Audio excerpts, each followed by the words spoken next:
Bismillahirrahmanirrahim. Assalamualaikum warahmatullahi wabarakatuh. Bagi teman-teman yang belum subscribe dan baru saja menemukan channel ini, silahkan subscribe. Insya Allah Anda akan mendapatkan materi-materi yang terbaik dari channel ini.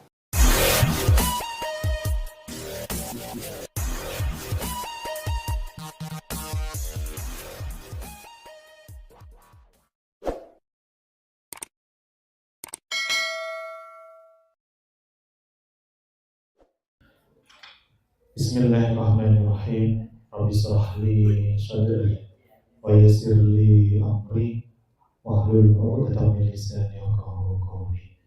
Uhayyikum bi tahiyyatil Islam. Assalamualaikum warahmatullahi wabarakatuh.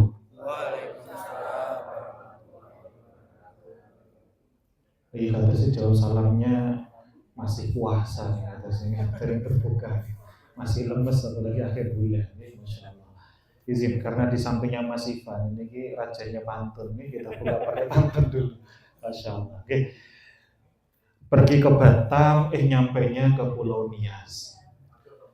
Yang sungguh-sungguh jawab salam saya doakan segera lunas. Amin. Assalamualaikum warahmatullahi wabarakatuh. Waalaikumsalam warahmatullahi wabarakatuh. Alhamdulillah, alhamdulillah, alhamdulillahilladzi an'amana bi ni'matil iman wal islam. Asyhadu an la ilaha illallah wa asyhadu anna Muhammadan 'abduhu wa rasuluh. Allahumma salli wa sallim ala nabiyyina wa maulana wa habibina sayyidina Muhammadin wa ala alihi wa ashabihi wa man tabi'ahum bi ihsanin ila yaumiddin. Alhamdulillah yang saya hormati Mas Wawan selaku Ketua Masya Allah Koordinator Wilayah Jawa Tengah dari Kemewas juga, segenap para pimpinan Ketua DPD yang ada di Solo Raya dan juga Bapak Ibu jamaah yang hadir. Saya doakan semoga kita semuanya tanpa terkecuali yang hadir di sekre ini dalam Kopdar ini Allah senantiasa limpahkan kesehatan untuk kita semuanya. Allah limpahkan sakinah untuk rumah tangga kita. Anak-anak kita semakin solih-solihah. Dilapangkan hati kita saat menghadapi ujian ini. Dan senantiasa pula berbanding lurus pula dengan kelapangan rezeki sehingga kita bisa melunasi amanah-amanah ini semua. Amin Allahumma. Insyaallah. Alhamdulillah tadi sudah dibuka oleh Mas Ivan untuk senantiasa kita belajar proaktif atas apapun keadaan yang Allah hadirkan. Kita tidak reaktif tapi proaktif. Apa bedanya? Kalau reaktif ini nanti dampaknya adalah penyesalan. Kita asal merespon segala sesuatu dengan gejolak emosi sesaat kita. Tapi ketika kita bisa sungguh-sungguh untuk proaktif, melihat dulu apa hikmah dari yang sudah Allah hadirkan kepada kita, maka kita nanti akan mudah tenang hati kita. Dan di saat tenang itulah kunci hadirnya solusi jalan keluar atas segala kehidupan kita. Maka sebelum masuk ke inti materi kita pada malam hari ini, izin sekali lagi mari kita bersama-sama sungguh-sungguh untuk bersyukur kepada Allah atas segala keadaan ini. Karena ini adalah keadaan terbaik yang Allah hadirkan kepada kita. Tidak ada yang bukan kebaikan sejatinya yang Allah hadirkan kepada kita, meskipun wujudnya berupa musibah, wujudnya berupa persoalan yang hadir kepada kita. Karena hakikatnya justru dengan persoalan, dengan musibah, dengan ujian ini kita kembali semakin butuh kepada Allah, semakin dekat hubungan kita kepadanya. Maka mari sungguh-sungguh kalau diriakan sesarengan mawas kalimat tahmid, kalimat hamdalah bersama-sama. 1, 2, 3. Alhamdulillahirabbil alamin. Salawat serta salam senantiasa pula tercurah kepada junjungan kita Nabi besar Nabi Agung baginda Nabi Muhammad sallallahu alaihi wasallam, uswah hasanah terbaik kita yang tentunya kita itibai. Kalaulah di zaman Nabi juga ada sahabat-sahabat kita yang terjerat hutang piutang, maka salah satunya kita juga mendekat bagaimana belajar dari para sahabat untuk dilunaskan amanah-amanahnya, dilunaskan hutang piutangnya. Maka terus kita mendekat, belajar untuk semakin mengenal sosok yang sangat cinta kepada kita, meskipun kita belum pernah melihatnya. Sampai dalam satu riwayat disebutkan ketika baginda Nabi dalam satu majelis, satu halaqah seperti ini, kemudian baginda Nabi SAW, beliau tiba-tiba berkata, aku rindu, aku rindu, aku rindu. Rasulullah sampai mengucapkan itu 3 kali, dan sampai beliau itu berlinang air mata. Lalu sahabat yang sangat dekat dengan beliau, sahabat Abu Bakar As-Siddiq, beliau bertanya, siapa ya Nabi yang engkau rindukan itu? Kok sampai engkau itu saking rindunya sampai meneteskan air mata? Lalu kemudian Rasulullah SAW menjawab, aku rindu kepada saudara-saudaraku. Lalu sahabat Umar Sayyidina Abu Bakar As-Siddiq, beliau berkata, bukankah kami ini saudara-saudaramu Nabi? Kenapa engkau masih bersedih? Kami ada di sekelilingmu. Maka jawabnya Nabi, bukan engkau yang aku rindukan. Engkau itu adalah sahabatku. Yang aku rindukan itu adalah mereka-mereka yang belum pernah berjumpa denganmu. Jika kalian beriman kepadaku, wajar kalian melihatku langsung. Tapi yang aku rindukan ini adalah mereka-mereka yang hidup di zaman setelahku. Hidupnya jauh setelahku. Mereka belum pernah melihatku langsung. Mereka langsung percaya, langsung beriman hanya dengan mendengar namaku. Dan siapakah yang dirindukan Nabi itu? Kita, umat-umatnya yang mengikuti beliau, yang percaya dengan beliau sebagai utusan Allah, meskipun kita belum pernah melihatnya sekalipun. Maka kalaulah Nabi saja sangat merindukan kita, sayang dengan kita, bagaimana dengan kita?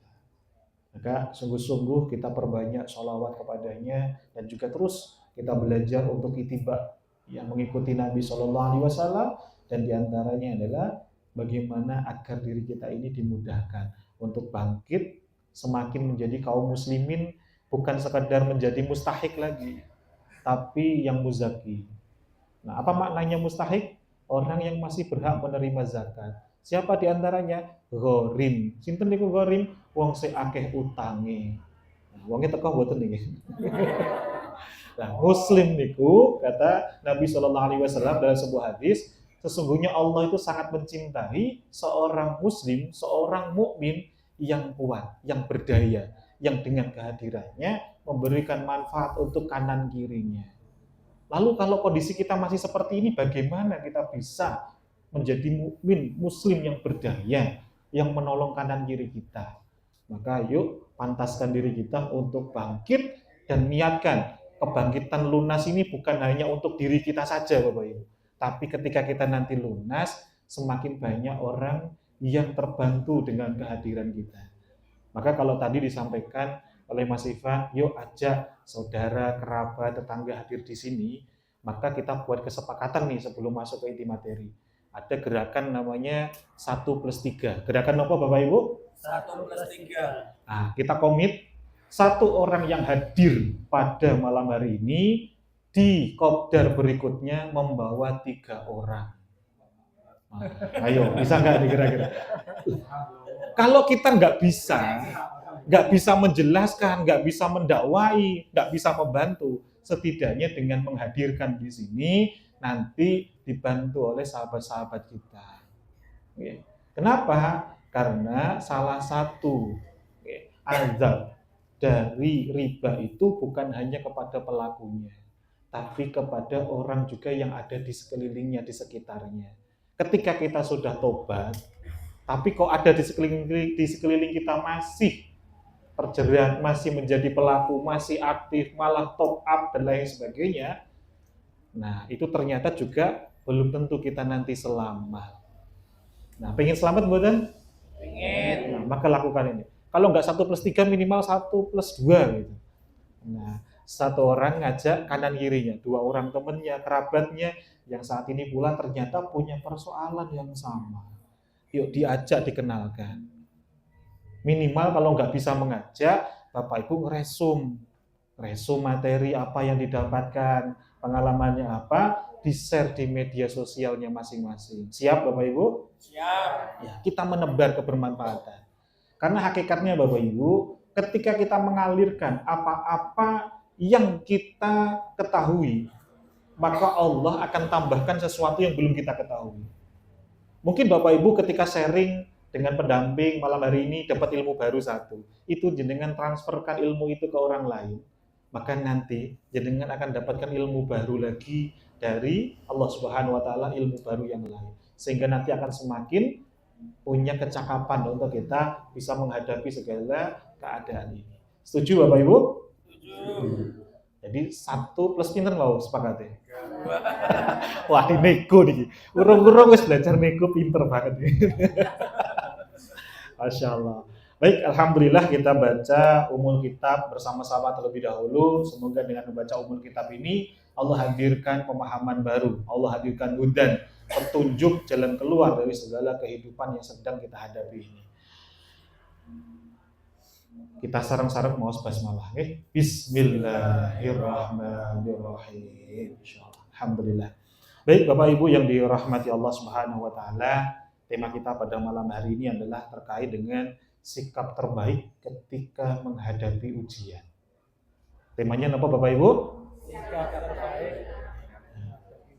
Ini khusus bagi hamba-hamba yang beriman. Kalau nggak beriman, nggak usah ilmu, langsung praktek gitu ya.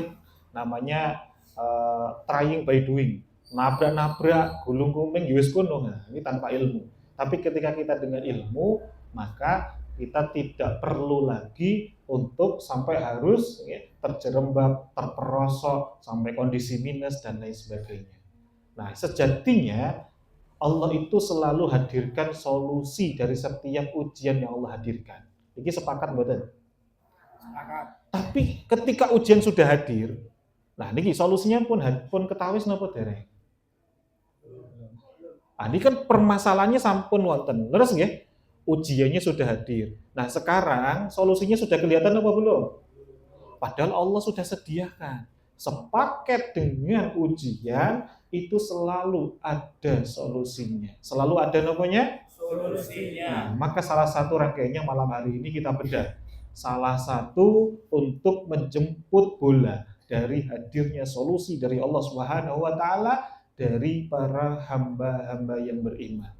Saking sinten Bapak Ibu? Hamba-hamba yang beriman. Oke. Tapi sebelumnya izin Bapak Ibu, kok kelihatannya luar biasa nih di jam segini. Apalagi bapak-bapak pikirannya kayaknya pengen nonton timnas kata sini. Niki yang ibu-ibu mulai kena pengaruh zat besi. Izin ya biar Allah angkat zat besinya, biar tidak ngantuk. Ngoten nggih. Izin. Astoni coba diangkat dulu. Nah, pegang pundak teman samping kanannya. Nah, ditepuk. Saudaraku. Saudaraku. Fokus. Fokus. Utang murung lunas. Melek. Kita simak bareng-bareng. Kita simak bareng-bareng. Saya doakan. Saya doakan. Allah hadirkan Allah hadirkan solusi rezeki. Amin. Insyaallah. Alhamdulillah. Ini saling mendoakan ternyata sudah. Baik, Bapak Ibu yang dirahmati Allah Subhanahu wa taala. Salah satu sikap terbaik bagi hamba-hamba yang beriman ketika dihadirkan ujian oleh Allah Subhanahu wa taala, dia selalu melihat pola. Selalu melihat apa Bapak Ibu? Hidup itu selalu ada polanya Bapak Ibu. Terutama zaman, semuanya juga ada polanya. Okay? Maka ketika kita pengen sukses, kita harus punya role model. Lihat pola orang-orang yang sudah sukses sebelumnya. Banyak pakar, bahkan ilmu barat itu menyebutkan, orang yang punya role model, punya contoh, punya teladan, dibanding dengan yang tidak, yang trial by doing itu, langsung praktek di lapangan, nabrak-nabrak itu selisihnya, kesuksesannya itu sangat jauh. Seberapa jauh? Orang yang punya role model, itu tingkat level keberhasilannya itu mendekati 80%.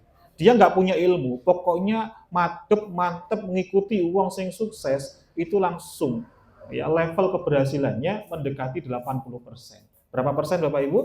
80. Nah, maka di sini kita mencari siapa sih role model terbaik agar kita bangkit dan bisa mendapatkan pertolongan dari Allah Subhanahu wa taala. Maka nggak ada role model terbaik selain siapa? Dari para anbiya, dari para mursalin, dari para nabi-nabiullah, dari para utusan-utusan Allah ketika menghadapi ujian. Bahkan sampai disebutkan, Masya Allah, dalam beberapa riwayat, hakikatnya ujian yang paling berat itu kepada siapa sih Bapak Ibu? Justru kepada mereka-mereka yang sangat dekat hubungannya dengan sang pemilik solusi. Jadi manusia yang paling berat ujiannya itu justru adalah para kekasih Allah, para utusan-utusan Allah. Baru nanti grade-nya siapa? Baru di bawahnya, di bawahnya, di bawahnya. Jadi semakin hamba itu menjadi semakin biasa, semakin gak deket sama Allah, malah semakin diujo dengan kenikmatan. Ngertos diujo mboten Bapak Ibu? Semakin seakan-akan diguyur mudah terus itu. Maka kondisi saat ini kita bersyukur, alhamdulillah kita ini dapat ujian, berarti termasuk hamba-hamba yang menuju semakin dekat kepadanya. Karena kita sadar saat ini, kita ini semakin dekat dengan Allah saat diuji atau saat diujo. Leres lagi, saat diuji apa saat diujo? Ternyata saat diuji. Maka hakikatnya ini Allah sangat sayang dengan kita semua yang hadir di sini. Kenapa? Karena dengan ujian ini Allah Maha tahu ini yang terbaik untuk kita. Apa salah satu bentuk kebaikannya? Kita semakin memperbaiki ibadah-ibadah kita. Salah satunya nih hadir di majelis ilmu. Walaupun ada yang niatnya belum lurus, niatnya belum lillahi ta'ala, niatnya belum meraih ridho Allah, masih ada yang niatnya pengen lunas, kan? Nggak apa-apa. Ya, terkait dengan niat masing-masing ada makomnya. Tapi setidaknya kita semakin merasa lagi butuh kepada Allah, itu tandanya rahmat Allah itu semakin dekat. Rahmat Allah semakin apa? Dekat. Niki wonten mboten sing namine Mas Rahmat wonten mboten? Tak cedeki mengke. Masya Allah. Wong irung teko ternyata. Baik. Maka kita belajar dari para anbiya, dari para rasul, dari para utusan Allah ketika menghadapi ujian. Apa yang dilakukan?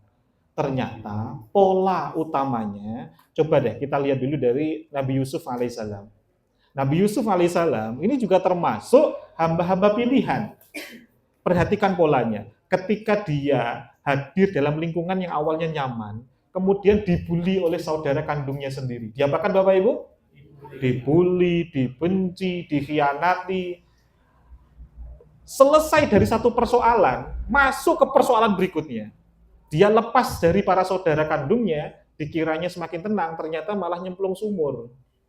Nah, ini pola-pola hidup kita. Satu persoalan dapat, merasa tuntas, ternyata lebih dalam lagi. Ngalamin kan gitu. Berikutnya Nabi Yusuf alaihissalam lagi, merasa ditolong oleh Allah dengan cara apa? Ada seorang yang sedang musafir, sedang safar, melihat, loh kok ada anak muda dalam sumur, diangkat. Nah, ini merasa ditolong kan? Ketika ditolong merasa, wah ini bentar lagi saya akan alhamdulillah sehat, kemudian selamat, gitu kan? Ternyata diapakan? Malah dijual jadi budak. Nah, ini kelihatannya selamat dari satu persoalan, ternyata masuk ke persoalan yang jauh lebih besar lagi. Nah, jadi budak niku ngeri loh Bapak Ibu. Kerja ora digaji, ini kan nggak punya hak untuk hidup. Ketika jadi budak sudah menjalani dengan penuh khidmat, gitu kan ya, udah merasa tetap terus merasa butuh kepada Allah, dia tidak menyerah Bapak Ibu. Tapi ternyata alih-alih langsung selamat, tapi yang terjadi apa? Malah difitnah, dimasukkan ke jeruji besi. Gini apa gini? Ini kan seperti kita. Ada persoalan, ya, pengen bangkit, pengen lepas, seakan-akan itu tuntas selesai, ada yang nolong, ternyata kecemplung lagi. Mau bangkit lagi, kecemplung ke tempat yang beda lagi. Nah, tapi ternyata di balik setiap ujian ini, ya, ada kedekatan dengan pintu-pintu pertolongan yang sangat luar biasa. Maka mari kita bedah pelan-pelan dari pola-pola para nabi terdahulu, dari para kekasih-kekasih Allah ini. Polanya apa? Ternyata sebelum ada kejayaan yang sungguh-sungguh berjaya, itu selalu ada ujian terlebih dahulu. Ada apa dulu Bapak Ibu? Perhatikan polanya. Nabi Yusuf ketika masuk di jeruji besi, ternyata justru dari situlah awal hadirnya beliau nanti akan diangkat menjadi Menteri Keuangan di negara Mesir. Yang awalnya tinggalnya ini tidak dekat loh Bapak Ibu. Nabi Yusuf alaihissalam itu sampai dijual jadi budak dan sebagainya itu nyebrang Laut Merah. Jadi posisinya nggak dekat. ya lintas negara sudah. Tapi ternyata dengan hadirnya ujian ini Allah angkat derajatnya setinggi-tingginya yang sampai akhirnya nanti dituntaskan, yakni saudara kandungnya semuanya tiba-tiba langsung minta maaf, langsung ya berbuat kebaikan ketika tahu bahwa ternyata menteri keuangannya itu ya itu adalah adik kandungnya itu sendiri. Dan ayah yang sangat disayangi yang saat kehilangan Nabi Yusuf alaihissalam itu sampai gak bisa melihat, itu kemudian disembuhkan oleh Allah, disatukan lagi dengan cara ajaib. Maka sama dengan pola-pola Nabi terdahulu. Sebelum, ya Masya Allah, dakwahnya yang membuat bahtera perahu niku, Nabi sinten Nabi ini, Nuh. Nabi Nuh. Sebelum Nabi Nuh membangun perahu, niku apa yang terjadi Bapak Ibu? Banyak hamba-hambanya yang nggak beriman. Jangankan umat-umatnya, istrinya saja nggak taat, nggak beriman. Ada anaknya juga sebagian yang nggak beriman, yang namanya Kan'an. Walaupun ada sebagian yang beriman. Bayangin Bapak Ibu, perjuangan yang sangat luar biasa. Tapi ketika dia fokus untuk menjalani tugas dari Allah Subhanahu wa Ta'ala untuk membangun perahu, justru disitulah awal hadirnya kejayaan yang luar biasa.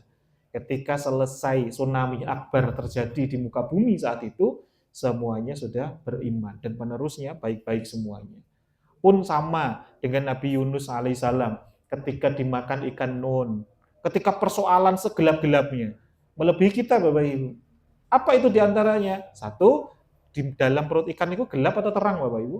Gelap. Gelap. Malam hari tambah gelap, dibawa ke dasar laut. Lebih gelap lagi nggak kira-kira? Nggak ada sedikit pun cahaya. Oksigen saja hanya terbatas. Tapi ketika beliau fokus menikmati prosesnya, nanti kita bedah nih di sini. Maka beliau yang awalnya ikhtiar 70 tahun, ikhtiarnya berapa tahun Bapak Ibu? 70 tahun. Berdakwah niku ikhtiar 70 tahun, nggak ada satupun yang beriman. Tapi ketika dia menikmati prosesnya di dalam perut ikan tadi, mungkin kita merasa, ya Allah, ini kok sakit banget ya Allah, nggak enak banget kondisi seperti ini ya Allah. Saya sudah direndahkan serendah-rendahnya, saya nggak dipercayai orang lagi ya Allah. Saya dihina, dicaci ya Allah. Ini posisinya seperti ini. Ketika kita bisa lolos dalam ujian ini, apa yang terjadi? Nabi Yunus alaihissalam itu dilepaskan oleh ikan nunnya mual, mules, dimuntahkan. Seluruh penghuni Ninawa, seluruh umat di sana langsung beriman kepada Allah dan mengakui beliau sebagai nabi. Perhatikan, ikhtiarnya berapa tahun? 70 tahun. Ternyata tuntas hanya dalam beberapa hari ketika dia bisa menikmati prosesnya di dalam perut ikan. Melebihi kesuksesan dari ikhtiar yang 70 tahun. Begitu pula dengan polanya Nabi Musa alaihissalam. Saat beliau sebelum mengalahkan Fir'aun, itu polanya kemana dulu? Beliau naik dulu ke Bukit Tursina. Naik kemana Bapak Ibu? Kelihatannya sesuatu yang tempat yang sepi, terasing begitu. Tapi justru disitulah dia menemukan ketenangan. Menemukan apa Bapak Ibu? Beliau mendekatkan diri kepada Allah di Bukit Tursina. Sampailah dia nanti dapatkan sebuah tongkat dari Allah Subhanahu wa Ta'ala. Itu posisinya di mana? Di Bukit Tursina. Ketika mengalami satu persoalan, dia menghadapi dengan tenang. Nabi Musa alaihissalam itu nggak enak loh Bapak Ibu dalam kehidupannya. Dari bayi sudah harus apa? Dibuang oleh siapa? Dibuang oleh ibunya, dialirkan, diapakan? Namanya apa nih? Dikentir nih, bahasa Indonesia ini apa nih? Dilanjutkan. Iya, dilarung loh Bapak Ibu. Terus dilarung ya? Dilarung di sungai. Terus kemudian nggak selesai di sana Bapak Ibu. Terus menerus nanti. Sampai akhirnya, masih ingat kisahnya Nabi Musa alaihissalam, kenapa beliau itu ketika dewasa, sampai dia harus minta kepada Allah, butuh didampingi Nabi, siapa nama pendampingnya? Masih saudaranya? Nabi Harun alaihissalam. Kenapa kok Nabi Musa alaihissalam minta pendamping? Dan beliau berdoa, Rabbi shrahli sadri wa yassirli amri wahlul 'uqdatam min lisani yafqahu qawli. Ada yang tahu nggak Bapak Ibu? Karena di masa kecilnya, lidahnya itu terkena arang. Maka beliau ketika dewasa, lisannya itu tidak bisa fasih. Tidak bisa fasih, maka beliau butuh pendamping sebagai penerjemah, sebagai humas. Nah, jadi nabi juga humasnya. Itu masih saudara ya beliau, yakni Nabi Harun alaihissalam. Maka beliau berdoa kan, Rabbi shrahli sadri. Nah, Wa yassir li amri wahlul 'uqdatam min lisani yafqahu qawli. Ya Allah, lapangkanlah dadaku, mudahkanlah lisanku nanti itu mudah difahami oleh mereka yang saya dakwai begitu.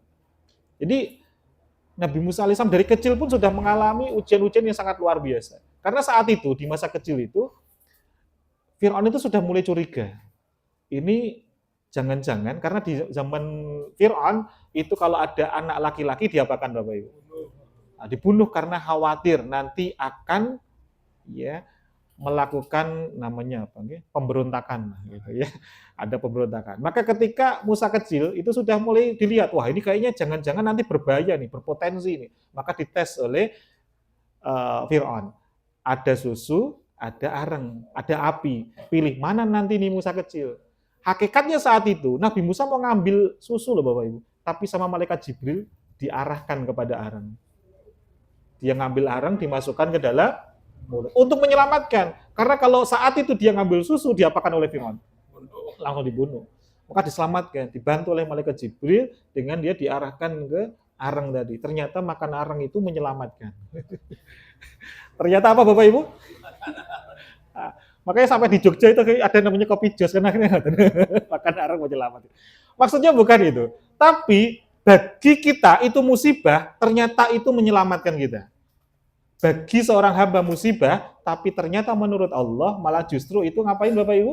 Menyelamatkan kita. Pun sama dengan keadaan kita saat ini. Menurut kita ini persoalan yang dahsyat. Persoalan yang tidak ringan, tapi bagi Allah inilah jalan keselamatan untuk kita. Jalan apa Bapak Ibu? Nah, pertanyaannya, pengen selamat enggak kira-kira kita Bapak Ibu? Pengen. Nah, selamat dunia akhirat pengen betul? Pengen. Nah, maka salah satu polanya ikuti ini, pola-pola para anbiya ini. Apa itu? Menikmati prosesnya. Menikmati apa Bapak Ibu? Prosesnya. Tapi nggak mudah Ustaz. Wajah, mulut mungkin kita bisa tersenyum. Bisa apa Bapak Ibu? Senyum. Tapi di hati, senyum apaan dan gitu. Ya Allah. Emang dengan senyum tuntas kan gitu kan ya. Masya Allah. Nggih. Tapi ini yang membedakan hamba yang beriman dengan yang belum sungguh-sungguh beriman. Jadi yang pertama resepnya apa tadi? Nikmatin dulu apanya Bapak Ibu? Prosesnya. Karena nanti pola-pola para anbiya yang lain pun sama ternyata. Ya, pola-pola anbiya yang lain saat diuji pun sama. Bahkan sampai Nabi SAW pun sama. Ketika beliau diuji dengan ujian yang sangat dahsyat, beliau masuk ke Gua Hira. Masuk kemana Bapak Ibu? Gua Hira. Nah, untuk apa itu? Menikmati prosesnya, menenangkan diri. Untuk apa? Nah, maka hakikat tema kita, sikap terbaik saat kita menghadapi persoalan ini, pola yang pertama, agar kita bisa menikmati prosesnya. Apa yang dilakukan? Kita masuk ke dalam gua keajaiban. Masuk ke dalam apa Bapak Ibu? Nah, apa ini gua keajaiban? Kalau Rasulullah ke Gua Hira. Kalau Nabi Nuh, gua keajaibannya di mana? Ketika beliau naik bahtera kapal itu. Nabi Yunus, gua keajaibannya di mana? Di dalam perut ikan. Ya, ikan nun, ikan paus. Kemudian Nabi Yusuf, gua keajaibannya di mana? Di dalam jeruji besi, di dalam sumur. Itu gua keajaibannya. Lalu, ya, siapa lagi? Nabi Musa alaihissalam, di mana gua keajaibannya? Di Bukit Tursina. Nah, pertanyaannya, kita mau nggak menjemput pertolongan Allah ini? Pengen badan? Bukan sekedar menunggu gitu. Pengen badan? Nah, salah satu untuk menjemput pertolongan Allah ini, kita cari di mana gua keajaibannya umat Nabi Muhammad SAW yang menjadikan ketika kita masuk ke dalam gua keajaiban itu, ini sebuah ya kondisi yang membuat kita itu semakin tenang, semakin dekat hubungan kita kepada Allah. Inilah gua keajaiban. Yang ketika kita masuk ke sana, keluar dari gua keajaiban ini, kita semakin dihadirkan solusi. Kalau Siti Maryam, gua keajaibannya kan di dalam mihrab. Dia masuk ke mihrab, Allah jamin rezekinya hadir. Wajada indaha rizqa. Nah, lalu pertanyaannya saat ini adalah, di mana gua keajaiban kita umat Nabi Muhammad SAW? Nah, pengen menjemput bola dari solusi buatan tadi ceritanya. Pengen buatan? Pengen. Kalau pengen, yuk kita cari di mana gua keajaiban kita umat Nabi Muhammad SAW. Kira-kira di mana Bapak Ibu? Di Di mana kira-kira? Bukan nyari gua Cemara, gitu. Mboten gitu. Bukan kita. Nah, masuk gua nanti jadi semedi malah justru nanti. Bukan. Gua keajaibannya umat Nabi Muhammad SAW yang pertama, ini harus dicatat dulu Bapak Ibu. Dicatat dulu nih. Kita nanti setelah ini harus banyak-banyak ke sini. Di mana itu? Satu, majelis ilmu. Di mana Bapak Ibu? Kenapa? Ketika kita hadiri majelis ilmu ini, Allah jamin, Allah akan hadirkan sakinah, Allah naungi dengan rahmah, Allah kelilingi malaikat-malaikat yang mendoakan kita. Maka ini tempat yang sangat mustajab. Kalau Rasulullah di Gua Hira untuk taqarrub ilallah, mendekatkan diri kepada Allah. Kalau kita masuk di gua, nggak jadi taqarrub ilallah. Nah, masuk ke gua ngapain kita kira-kira? Semedi malah justru, kan ya? Golek nomor malah justru. Nah, maka umat Nabi Muhammad bukan masuk gua secara tersurat, tapi tersirat. Yang pertama tadi kemana Bapak Ibu? Masuk ke dalam majelis ilmu. Kalau orang tahu ini rahasianya, dimanapun ada majelis ilmu yang mendekatkan kita kepada Allah, sang pemilik solusi, sang pemilik rezeki, semua majelis ilmu itu pasti akan penuh. Pasti akan apa? Penuh.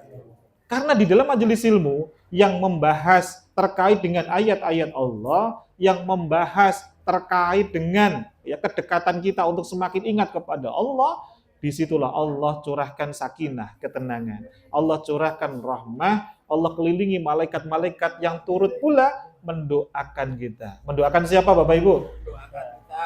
Nah, kalau kita nggak di majelis ilmu, yakin nggak kita ngandelin doa-doa kita sendiri terijabah? Enggak ya. Sementara dosa-dosa kita masih banyak, malah menantang Allah sebelumnya, ya kan? Maka biar lebih mustajab, biar doa kita itu dibantu, diangkat oleh para malaikat. Lewat wasilah mana? Hadir di majelis ilmu. Nah ini bedanya.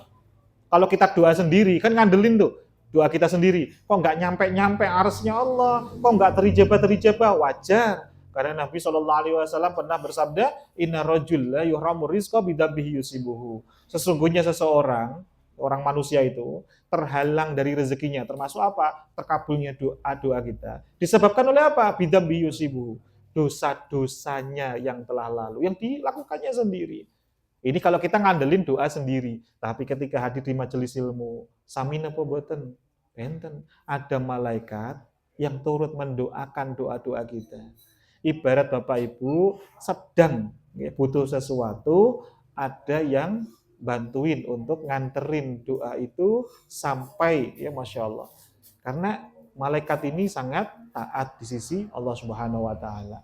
Maka semakin terijabah. Ini gua keajaiban yang pertama. Lalu di mana gua keajaiban kita yang kedua? Tapi inti dari gua keajaiban apa? Satu kondisi yang menghadirkan kita semakin tenang. Kalau hati sudah semakin tenang, ide, peluang, solusi akan mudah datang. Sehingga kita akan tahu, oh ternyata ini solusinya. Jadi semakin kita kemerungsung, solusi, ide, peluang, rezeki nggak akan tampak. Padahal tadi kan kita sudah bahas di Muqaddimah. Di balik setiap persoalan pasti ada apa Bapak Ibu? Ada solusi, ada kemudahan. Saat ini persoalannya sudah ada, kemudahannya sudah ada belum? Nah, kok belum? Maka tenangkan diri untuk bisa melihat ini. Nah, bagaimana menenangkan ini? Yang pertama tadi hadir di majelis ilmu. Yang kedua di mana kira-kira? Yang kedua adalah kita harus dekat dengan Al-Quran. Dekat dengan apa Bapak Ibu? Coba kita cek lagi. Saya yakin di masing-masing rumah kita ada Al-Quran. Betul? Betul. Kapan terakhir kita memegangnya?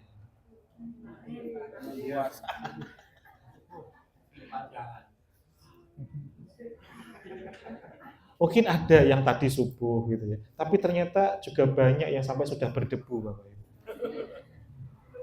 Ada yang maghrib gitu ya, Masya Allah, alhamdulillah. Padahal Allah janjikan Al-Quran itu sebagai apa? Syifaan, sebagai obat, sebagai tibyanan likulli syai'in, sebagai petunjuk atas segala sesuatu. Kalau petunjuk segala sesuatu, berarti menunjukkan solusi juga nggak Bapak Ibu? Yes, menunjukkan solusi juga. Tapi selama ini kita nggak yakin dengan ini. Padahal untuk menenangkan kondisi hati kita, maka kan banyak nih para ulama dulu ada yang sampai bikin sihir itu, tombok hati itu kan. Iku berapa? 5 perkara. Ya diantaranya yang kedua Pak, membaca Al-Quran dan menghayati apanya? Maknanya. Karena di dalam Al-Quran itu Bapak Ibu, itu ada keajaiban yang luar biasa. Urutan dalam Al-Quran itu basyiron wa nadhiron, basyiron wa nadhiron. Peringatan untuk kita bermuhasabah, ya, dan juga ada yang namanya ayat untuk menenangkan kita. Maka isinya tentang apa? Azab surga, azab surga, azab surga. Ketika mendapati azab kita baca, kita langsung introspeksi. Apa ya yang belum tepat yang sudah kita lakukan selama ini sehingga kita harus perbaiki. Dan yang kedua, ketika dapat ayat-ayat tentang doa, tentang surga, tentang kebaikan, ini loh yang kita nanti zikirkan berulang-ulang sehingga hati semakin tenang. Hati semakin apa Bapak Ibu? Semakin tenang. Jadi yang pertama tadi hadir di majelis ilmu. Yang kedua, dekat dengan apa Bapak Ibu? Al-Quran. Nah, yang ketiga, ya Masya Allah. Jadi yang kedua, berarti selanjutnya, yang ketiga adalah kita perbanyak, kalau nggak tahu lagi solusi harus kemana, ambil wudhu, sholat 2 rakaat. Ini yang dicontohkan oleh Nabi SAW. Nabi itu kalau punya persoalan, yang beliau itu belum tahu solusinya, belum nggak asal menjawab, beliau cek dulu, firman Allah sudah turun belum yang menjawab itu. Kalau ternyata belum ada, beliau langsung ambil wudhu, sholat dulu 2 rakaat. Nggak mau menjawab dulu, sholat dulu 2 rakaat. Untuk apa? Minta petunjuk kepada Allah.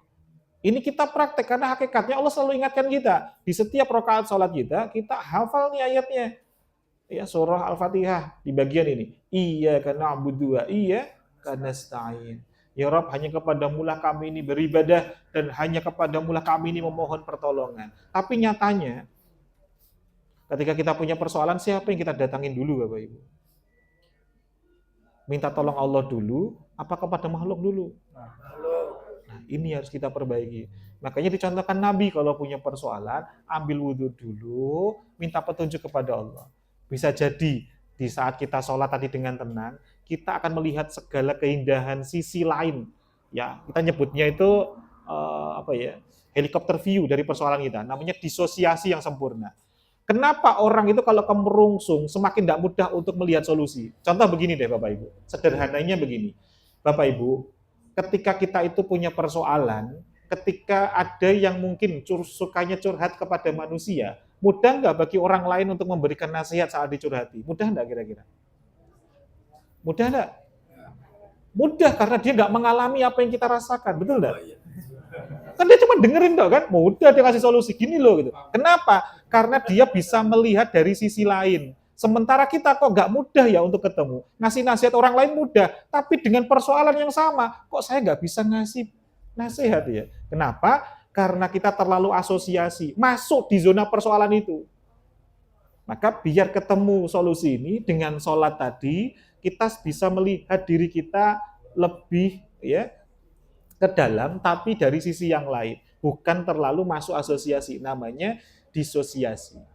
Sederhananya ngeten Bapak Ibu, contohnya, ketika Bapak Ibu, misalkan nih, pagi hari, jalan-jalan, gitu ya, sendalnya dilepas, ngerasain di taman kota, ada rumput yang kena embun gitu. Sejuk gak kira-kira di kaki? Sejuk. Kemudian Bapak Ibu melihat ada suara burung, kemudian ada suara anak lagi lari-larian, yang nendang bola. Kemudian Bapak Ibu melihat ada kursi. Duduklah di kursi situ, merasakan angin sepoi-sepoi. Enak banget nggak kira-kira di situ?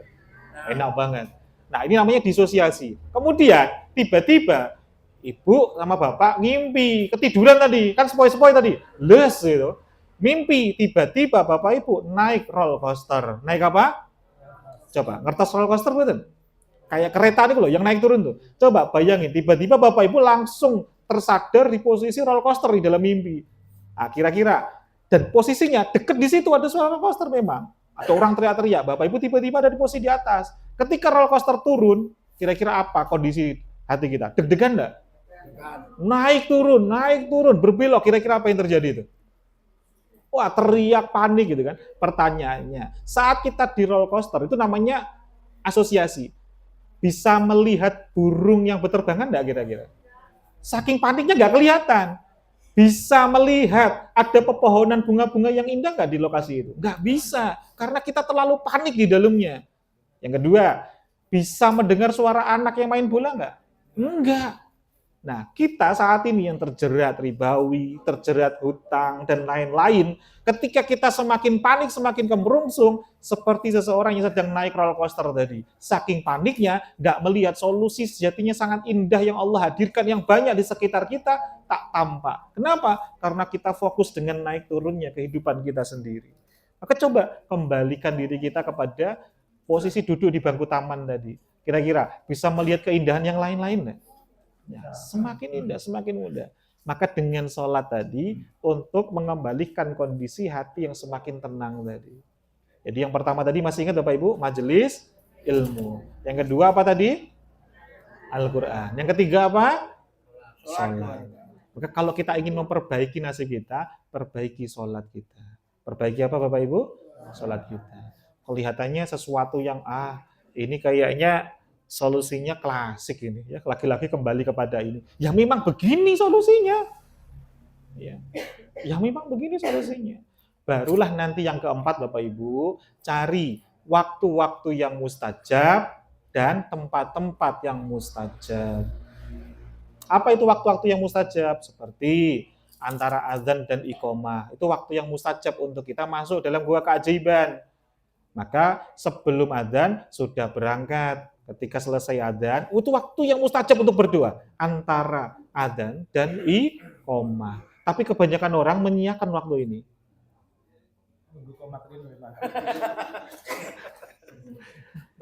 Antara adzan dan iqomah. Ini waktu yang mustajab. Yang kedua, di dalam sholat. Kebanyakan menggunakan waktunya di kapan? Di sujud yang terakhir. Biasanya gitu. Walaupun tidak harus yang terakhir. Yang penting di dalam sholat. Yang ketiga kapan? Waktu yang mustajab lagi. Di ba'da sholat fardu. Berarti setelah salam Bapak Ibu, tidak langsung. Karena Bapak Ibu, wah buru-buru nih. Setelah ketemu customer, setelah ketemu klien. Gitu kan. Karena sholatnya seperti ini, apa biasanya pun? Tiba-tiba, iki wis rakaat kepiro gitu kan. Pengennya kan cepet-cepet gitu kan. Nanggung gitu kan. Sampai tidak ingat gitu. Nah ini ciri-ciri. Padahal ada waktu yang sangat mustajab di dalamnya kita lewatkan. Maka waktu yang mustajab yang ketiga kapan? Setelah sholat fardu. Jangan langsung, kita langsung apa? Berdiri bergegas, sempatkan dulu mumpung masih di atas sajadah. Ini maksimalkan sungguh-sungguh waktu yang sangat mustajab. Jadi ba'da sholat fardu. Kapan lagi yang keempat? Tadi 1, 2, 3, 4 ya. Nah, kapan yang keempat? Yang keempat diantaranya ketika Bapak Ibu sedang puasa, itu di waktu jelang berbuka. Di jelang apa Bapak Ibu? Nggak hanya yang wajib saja, ketika Bapak Ibu misalkan puasa Daud gitu ya, atau puasa mutlak gitu. Puasa mutlak itu puasa apa? Mutlak karena sudah nggak ada apa-apa lagi di rumah untuk dimakan. Gitu nggak apa-apa, boleh itu. Namanya sunnah mutlak gitu. Saya pernah ngalamin tuh di pondok dulu. Dan nggak ada bekal apapun, ya udah puasa aja. Puasa apa? Nggak Senin, nggak Kamis gitu. Puasa mutlak gitu. Karena udah nggak ada beras gitu. Kelompok masak sudah nggak punya semuanya, nggak boleh telepon rumah gitu ya. Zaman dulu nggak ada gadget dan lain sebagainya. Ya udah puasa mutlak gitu, boleh. Karena memang sudah nggak ada lagi. Nah, namanya puasa apa tadi? Sunnah mutlak. Karena keadaan itu. Nah itu nanti kita jelang berbukanya, walaupun mungkin siapnya dengan air putih, itu waktu yang mustajab untuk kita berdoa. Maka jangan keburu mau berbuka langsung. Pikirannya apa? Engko bukane nganggo apa yo gitu. Yang dipikirkan apa? Doanya apa ya gitu. Kan ironis kan ketika Ramadan kemarin kita mau berbuka, bukannya apa ya? Oh, jam 4, jam 3 wes langsung war takjil kan gitu. Perang ini langsung cepet-cepetan gitu. Kemudian ditata semuanya. Ketika ya jelang berbuka, fokusnya apa? Langsung bismillah, hop, semuanya kan gitu. Padahal ada jeda di sini nih, waktu yang mustajab untuk berdoa. Nah, kemudian yang ke 5 apa 6? Yang kelima, kapan lagi waktu yang mustajab untuk berdoa? Adalah di sepertiga malam. Di mana Bapak Ibu? Nah, apakah disebutkan oleh Nabi SAW, sesungguhnya di sepertiga malam yang terakhir itu Allah turun ke langit-langit dunia. Ya, Allah mencari siapa yang berdoa pasti aku beri, pasti akan aku kabulkan. Siapa yang meminta pasti aku beri, siapa yang memohon ampun pasti aku ampuni. Kapan waktunya nih, Go? 3 malam. Nah, tapi ini kan kebanyakan orang ya justru asiknya ngapain nih kira-kira? Lihat bola. Lihat bola katanya, bola dunia. Iya, itu terbiaskan, itu kan memang pengaruh-pengaruh ya, was-was, bisikan-bisikan. Kalau nonton bola betah, Ya. kalau pas nggak ada pertandingan bola, les kerubutan, kan gitu. Masya Allah. Nah ini PR kita bareng-bareng. Kapan lagi yang keenam? Waktu yang sangat mustajab nih. Kapan lagi Bapak Ibu? Hujan. Nah, masih banyak ya ternyata. Nah ini kita memang kita udari ini satu-satu. Ya, ini ketika turun hujan. Ketika kapan Bapak Ibu? Nah, kebanyakan kita ketika turun hujan malah ngeluh. Ya, hujan, nggak sido metu kan gitu, nggak semut omah. Kemudian ya, kadang apa pemeane keburu dijemur, baru dijemur kok langsung hujan. Ya, malah sambat, malah ngeluh gitu kan. Padahal ini waktu yang mustajab untuk apa tadi? Berdoa. Nah, kemudian yang ke-7. 7 atau 8? Nah, yang ke-7. Yang ke-7 adalah ketika sedang safar. Sedang apa Bapak Ibu? Safar. Nah, safar ini tidak terikat harus safar ke tanah suci. Yang penting Bapak Ibu sedang safar, itu waktu mustajab untuk berdoa. Maka sepanjang perjalanan, banyakin doa ini. Doa apa saja? Lah apa hajatnya Bapak Ibu saat ini? Pengen lunas, yaitu. Bapak Ibu sambil naik motor wirid, lunas. Boleh, nggak apa-apa. Daripada di jalan ada sesuatu dikomentari. Wah, ibu itu, kan gitu ya. Ratingnya nengen nih, belok ngiwo, kan gitu ada lagi. Terus ada nyentek-nyentek, wah sah kakean pola canom kan gitu. Entek waktu yang mustajab gitu. Maka sepanjang jalan ya zikir saja. Ya Mughni, ya Ghani, ya Rozak, itu ya Wahab, udah banyakin aja. Yang Maha Memberi, yang Maha Kaya, gitu aja udah fokus. Ya, lunas ya Allah, lunas ya Allah. Padahal banyak nggak kesempatan itu kira-kira? Banyak. Banyak banget. Mau campur tarian malah. Ya Allah. Ini waktu yang sangat mustajab ini, Masya Allah. Nah, berikutnya yang ke berapa? 8. Waktu yang mustajab yang ke-8. Kapan lagi? Yakni ketika kita sedang dizalimi.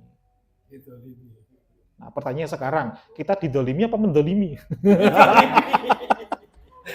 Ayo nih. Nah, hati-hati nih, kalau ketika kita mendolimi nih, ada janji kita yang belum kita tepatin. Ada kan? Banyak, gitu kan? Ternyata doanya mereka itu mustajab.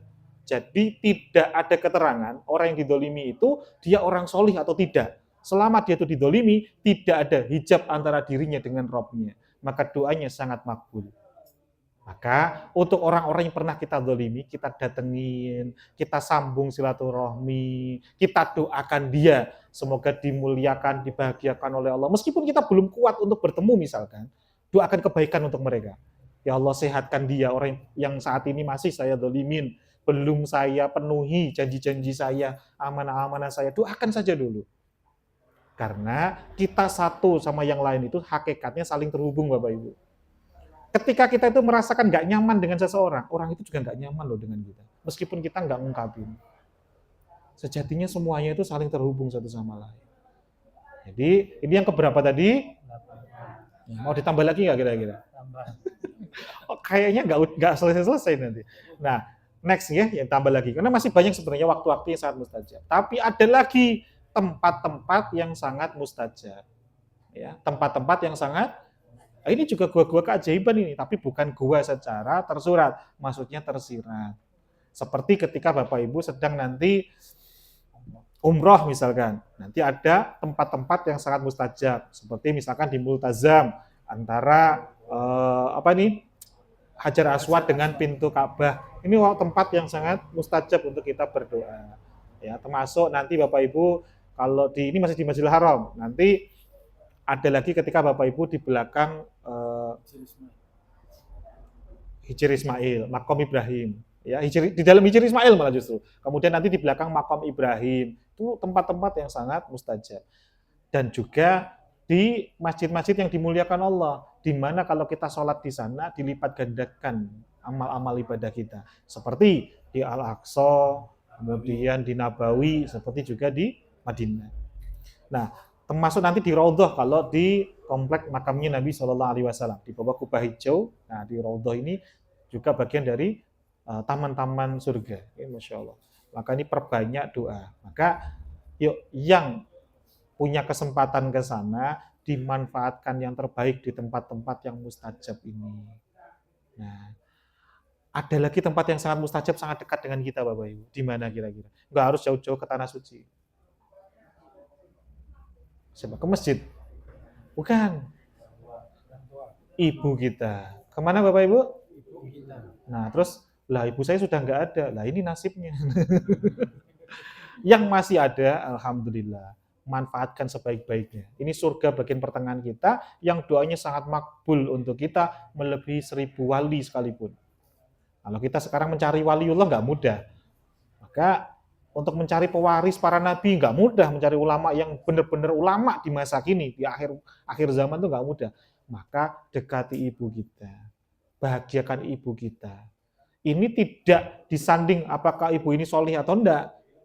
Tapi ketika kita mendapatkan doa dari ibu, maka ini akan sangat makbul untuk kita. Kenapa? Karena perjuangan ibu kepada kita itu benar-benar apa namanya nggih?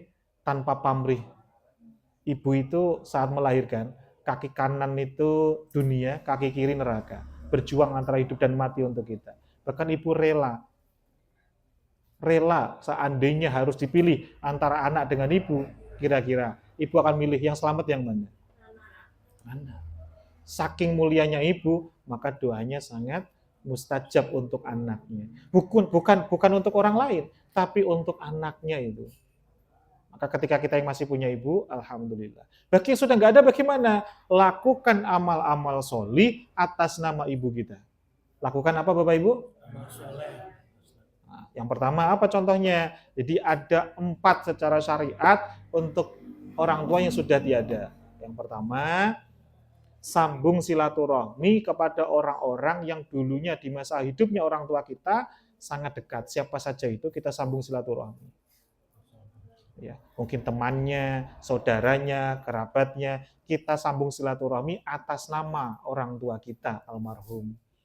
Kita bawa oleh-oleh ke sana, kita datangin, maka bisa jadi Bapak Ibu, lewat wasilah silaturahmi kita, orang-orang yang dulunya pernah dekat dengan ibu kita, ridho kepada ibu kita untuk memaafkan kesalahan-kesalahannya di masa hidupnya. Ini langkah yang pertama.